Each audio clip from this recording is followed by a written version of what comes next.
Tutorial dito sa Christmas wreath. Paano ko nga ba ginawa? Madali lang naman, mahabang pasensya lang ang kailangan. Ayan, gumawa lang ako ng bilog gamit ang alambre. Siguro ang sukat niyan mga 10 to 11 inches. Tatlong ikot yung ginawa ko para medyo makapal. Tapos ayan, inikutan ko lang din ng kulay green na passy wire. Kada isang passy wire na natatapos ko, nilalagyan ko yan ng melt glue.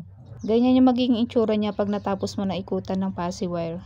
At dito naman sa video na to, nagdudugtong lang ako ng passy wire. Mga 7 piraso yung pinagdugtong-dugtong ko dyan. Same din sa kulay green, mga 7 piraso din. Pero kung uulitin ko to, siguro mga 4 or 3 piraso lang, pwede na yun. Hindi lang yan yung naubos kong passy wire. Siguro ang mga naubos ko dito is nasa 150 to 180 na passy wire. Dyan lang sa paikot na yan ha. Pagkatapos kong pagdugtong-dugtongin, ayan, kumuha ko ng pinag-iikutan ko. At dun sa pinagdugtungan, medyo pinapress-press ko kasi nakaangat siya, nakakatusok kapag hindi mo pinress. Same din sa kulay green, ganyan din yung gagawin. At ganito yung ginagawa ko, pa konti-konti lang ako nag-iikot para at least kung kulang is mag-iikot na lang din ako ulit. Pero kung sobra na, mahirap nang idiretso yung passy wire kaya pakonti-konti lang talaga yung ginagawa ko. At kung nakita nyo kanina, nagdugtong ulit ako ng passy wire. Gagamitin natin yan sa mga inikot nating passy wire para pagsama-samahin. At kung kulay red yung gagamitin yung passy wire na isusuot, dapat yung mahabang passy wire is kulay red din. At kung kulay green naman, dapat kulay green din.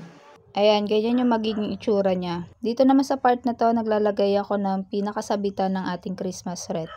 Ito na yung mga inikot nating passy wire na pinagsama-sama natin. Dito sa part na to, na pag-iikot ng passy wire dyan sa bilog, dito medyo naubos yung pasensya ko. Pero syempre, kapag nahihirapan, gumawa ng paraan para at least mapadali yung ginagawa.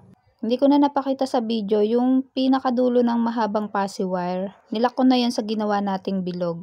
Kasi kung hindi mo yun ilalak, ayan, kung hindi mo yun ilalak, susunod lang din yun sa pag-ikot mo, mas lalo kang mahihirapan. Or baka nga hindi mo yan talaga matatapos. So, ito yung ginawa kong way para at least medyo mapagaan ang ating buhay, charis. Sinabit ko dyan sa bintana para at least yung dalawa kong kamay is magamit ko sa pag-iikot.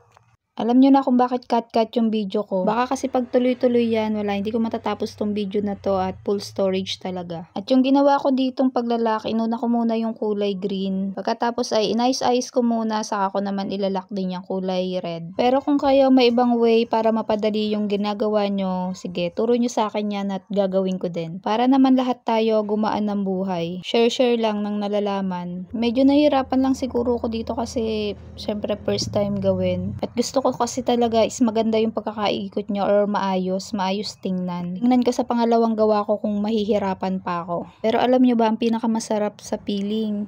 Yung pag-post mo, may o-order agad. At pagka-post ko nga nito, may 3 na akong pa-order. O, diba? Gumawa lang tayo ng gumawa ng sample. At i-post lang natin yan sa social media. Meron o-order dyan. Mali pa nga yung pricing ko dito. Alam nyo bang napakamura lang ng bigay ko dito. Pero syempre, yung susunod na pa-order ko dito is medyo maliit. Para pasok sa presyo na binigay ko. Pero syempre, inform natin yung nag-order. Baka kasi ito yung ine-expect nilang sukat tapos pagdating sa kanila medyo maliit, 'di ba? Syempre kung ikaw din magagalit ka. Kaya explain natin na lugi tayo dun sa presyong binigay natin. Kaya ang gagawin natin is medyo liliitan or kaya naman magdadagdag sila ng bayad kung yun talaga yung gusto nilang sukat. At alam nyo ba, itong ginagawa ko na to is wala naman talagang may order. Mindset ko kasi kung hindi naman siya mabibili, edi ako na lang yung gagamit.